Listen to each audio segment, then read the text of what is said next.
So இன்றைக்கி என்னுடைய journey பார்த்தீங்கன்னா கிட்டத்தட்ட 60 கிலோமீட்ரு. ஹரியானா, யூபி, டெல்லி 3 ஏரியாவை கவர் பண்ணுறேன் இந்த 60 கிலோமீட்டருக்குள்ளாடி. ஸோ ஃபரீதாபாத்லேருந்து ஸ்டார்ட் பண்ணி அது அப்படியே நேராக நோய்டா இதுக்குள்ளே போய் அதுக்கப்புறம் நியூ டெல்லிக்குள்ளாடி. ஸோ கிட்டத்தட்ட இன்றைக்கி 60 கிலோமீட்டர். ஸோ 3 ஸ்டேட்ஸை இன்றைக்கி டச் பண்ணி தான் என்னுடைய ப்ரேயர் ஜேர்னி இன்னைக்கு ட்ராவல் ஆகுது. Praise God, praise God. உங்களை பார்க்கல எனக்கு ரொம்ப சந்தோஷம். ஆண்டவர் என்னை அழகான ஒரு திட்டத்திற்காக என்னை படைத்திருக்கார். நான் பிறந்தது தவறல்ல. ஆண்டவர் அழகான ஒரு நோக்கத்திற்காக என்னை படைத்திருக்கார்.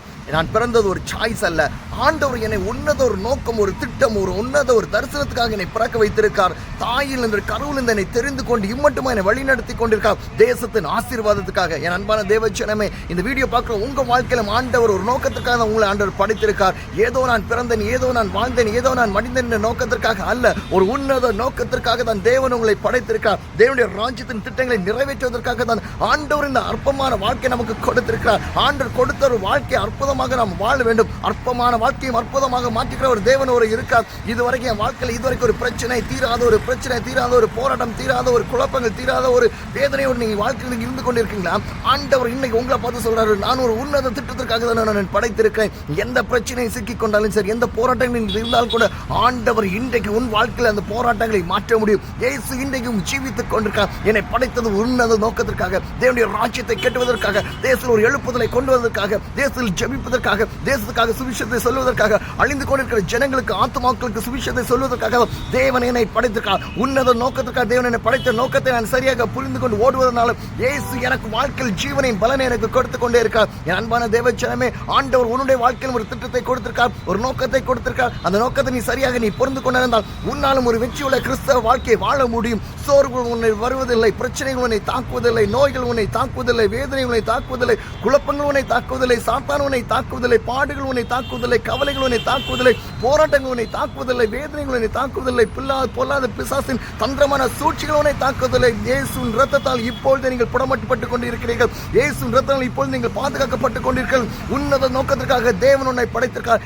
என்னை படைத்த தேவன் நான் உங்களையும் படைத்திருக்கார். என்னை உருவாக்கின தேவன் ஒருவர் இருக்கார். இயேசு கிறிஸ்துவின் இரத்தத்தால் என்னுடைய பாவங்கள் கழுவப்பட்டு நான் பரிசுத்தமாக்கப்பட்டு என்னை அவருடைய சிலுவை சுமந்து கொண்டு தேசம் முழுவதும் நான் ஓடிக்கொண்டிருக்கேன். என்னை படைத்த தேவன் உங்கள் வாழ்க்கையில் ஒரு நிச்சயமான ஒரு பெரிய காரியங்களை செய்வார். எதை குறித்து கலங்காதீர்கள், எதை குறித்து சோர்ந்து போகாதீர்கள். உன்னத நோக்கத்தை கொடுத்த தேவன் நிச்சயமாக ஆண்டவர் நம்முடைய வாழ்க்கையிலிருந்து பெரிய அற்புதங்களையும் அதிசயங்களையும் செய்து கொண்டிருக்கிறார். என் அன்பான தேவஜனமே, நீங்கள் எல்லாரும் அறிந்தபடிதான் இந்த தேசத்தின் எழுப்புதலுக்காக, ஜெபத்திற்காக நான் தேசம் முழுவதும் கடந்து சென்று ஜெபித்துக் கொண்டிருக்கிறேன். கடந்த 2 வருடங்களுக்கு மேலாக தேசம் முழுவதும் பயணித்துக் கொண்டே இருக்கிறேன். என் அன்பான தேவஜனமே, 2023 ஜூன் மாதம் ஆரம்பித்த ஜெப யாத்திரை இன்று மட்டும் தொடர்ச்சியாக நடைபெற்றுக் கொண்டிருக்கிறது. எவ்வளவோ பிரச்சனைகள் தான், எவ்வளவோ தடைகள் தான், எவ்வளவோ குழப்பங்கள் தான். ஆனால் எல்லாவற்றையும் தாண்டி ஓடுவதற்கான பலனை எனக்கு தேவன் ஒவ்வொரு நாள் கிருபையாக எனக்கு கொடுத்து கொண்டே இருக்கார்.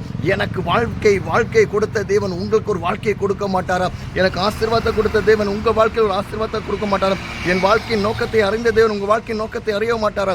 நிச்சயமாக ஆண்டவர் சரியான நேரத்தில் உங்கள் வாழ்க்கைக்கான எல்லா காரியங்களையும் செய்வார். எதை குறித்து கலங்காதீர்கள், எதை குறித்து வேதனைப்படுதீர்கள். நிச்சயமாக ஆண்டவர் ஒரு பெரிய ஒரு மாற்றத்தை உங்கள் வாழ்க்கையில் உருவாக்க போகிறாரு.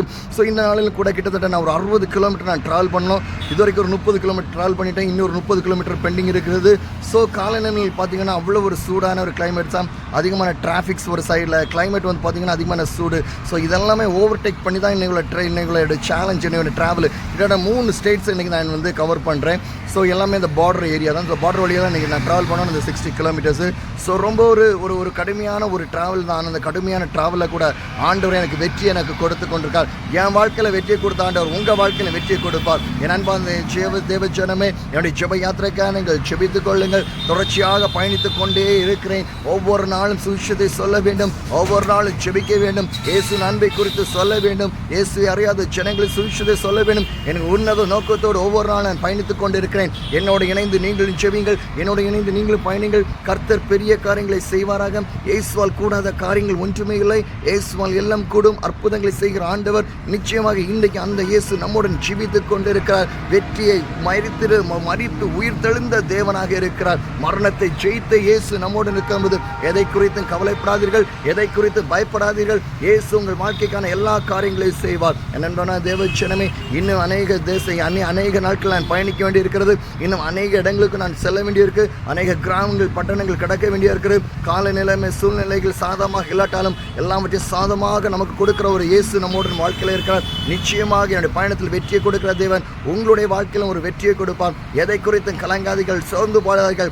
என்னை நோக்கத்திற்கு ஒரு நுண்ணது நோக்கத்திற்காக ஆண்டவர் என்னை படைத்திருக்கிறார் என்றால் அந்த நோக்கத்தை என்னுடைய வாழ்க்கையில் நிறைவேற்றி கொண்டிருக்கார். நிச்சயமாக ஆண்டவர் உங்கள் வாழ்க்கையை நிறைவேற்றியவார். எதை குறித்து கவலைப்படாதீர்கள், தைரியத்தோடு செல்லுங்கள். இயேசு உங்களை பாதுகாத்து உங்களை வழிநடத்தி உங்களை ஆசீர்வதித்து உங்களை பாதுகாப்பார். என்னுடைய ஜெபம் எப்பொழுது இருக்கும். உங்களுக்காக நான் ஜெபிக்கிறேன். கர்த்தர் பெரிய காரியங்களை செய்வாராக. ஆமென்.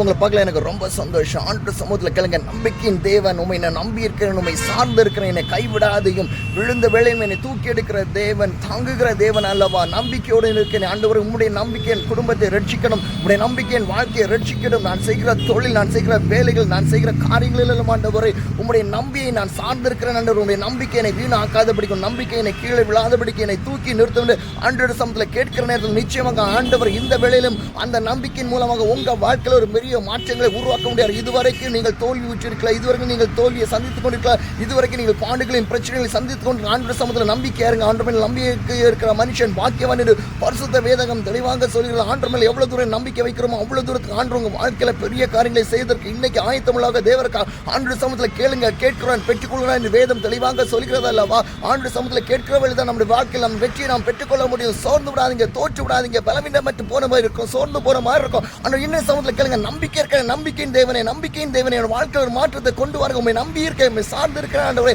ஆம்படன் வாழ்க்கையில நம்பிக்கையோடு இருந்தால் ஆண்டு வாழ்க்கை அற்புதங்கள் செய்த ஆண்டவர் நீர் அல்லவா. என்னுடைய வாழ்க்கையை செய்யுங்க ஆண்டவரே. எதுவரைக்கும் ஆபிரகாம் வாழ்க்கையில் ஆண்டவரை ஒரு அற்புதத்தை செய்தது போல இன்றைக்கு என் வாழ்க்கையில் அற்புதத்தை செய்ய ஆண்டு சமூகத்தில் கேளுங்க. கேட்கிறான், பெற்றுக்கொள்கிறான் என்று வேதம் தெளிவாக சொல்கிறது. நம்பிக்கையோடு கேட்கிறது நம்ம வாழ்க்கையில நம்ம ஜெயித்து நாம் பெற்றுக்கொள்ள முடியும். இன்றைக்கு ஆண்டு சமூகத்தில் நம்பிக்கையோடு கேளுங்க. உங்கள் வாழ்க்கை அற்புதமாக மாறும், உங்கள் துக்கங்கள் சந்தோஷமாக மாறும். ஆமென். காலத்தில் இந்த பகுதியெல்லாம் பார்த்தீங்கன்னா டெல்லி மன்னர் ஆட்சி கையில் இருந்துச்சு. ஸோ நவாப் ராஜாக்கள் ஆண்ட ஒரு பகுதி தான். ஸோ இன்றைக்கி அதனுடைய சில பகுதி உங்களால் பார்க்க முடியும். ஸோ கோட்டை தான். இந்த சைடில் பாருங்கள், என் சைடில் பாருங்கள், கோட்டை ராஜா காலத்தில் கட்டப்பட்ட கோட்டைகள் இங்கே இருக்குது. ஸோ இங்கே பாருங்கள் நுழைவாய்கள். ஸோ இதெல்லாம் இது அன்னையுள்ள காலகட்டங்களில் கட்டப்பட்ட வகைகள் தான். ஸோ இன்றைக்கி அது நிற்கிறது. ஸோ எவ்வளோ ஸ்ட்ராங்காக அன்னைக்கெல்லாம் கட்டியிருக்காங்கன்றது உங்களால் அது பார்க்க முடியும். ஸோ அங்கே பாருங்கள் ஒரு ட்ரெயின் போகுது. ஸோ அழகான ஒரு காட்சி உங்களை பார்க்க முடியும். ஸோ எப்படி அன்னையுள்ள காலகட்டங்கள் ஆரம்பிச்சு. ஸோ என்னுடைய ஜெப யாத்திரை தொடர்கிறது. Praise God.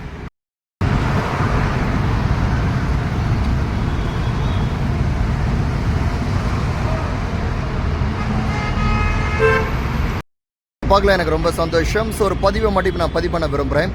ஸோ கடந்த நம்முடைய குருத்தோலை ஞாயிறு, அதாவது பாம் சண்டேல நைஜீரியாவில் 51 கிறிஸ்தவர்கள் கொடூரமாக தாக்கப்பட்டு கொல்லப்பட்டார்கள். கடுமையான ஒரு காரியம், ஒரு வேதனைக்குரிய காரியம்.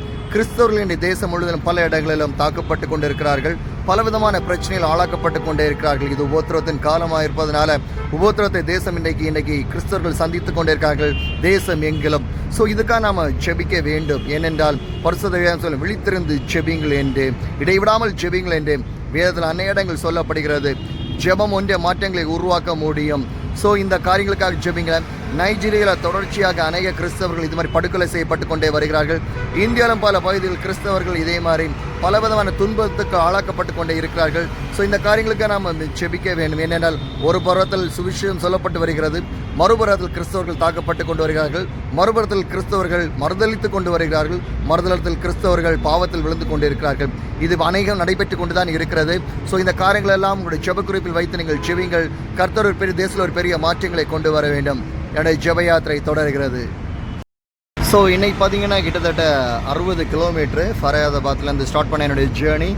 ஸோ அப்படியே வந்து அதுக்கு பிறகு நொய்டா டச் பண்ணி ஹரியானா, ஃபரிதாபாத்ன்றது ஹரியானா, அங்கேருந்து நொய்டா யூபி உத்தரப்பிரதேஷ் டச் பண்ணி அங்கேருந்து டெல்லிக்குள்ளே வந்து, ஸோ டெல்லியினுடைய ஐஎஸ்பிடி பஸ் ஸ்டாண்டை தாண்டி ஸோ என்னுடைய ஓல்டு டெல்லி பகுதியில் தான் ஸோ இன்னைக்கு என்னுடைய யாத்திரை. ஸோ இன்னைக்கு கொஞ்சம் நேரத்தில் நான் ரீச் ஆக போகிறேன். ஸோ நீங்கள ஜேர்னி எனக்கு பார்த்தீங்கன்னா அன்று எனக்கு நன்மையாக தான் செய்து கொடுத்தாரு.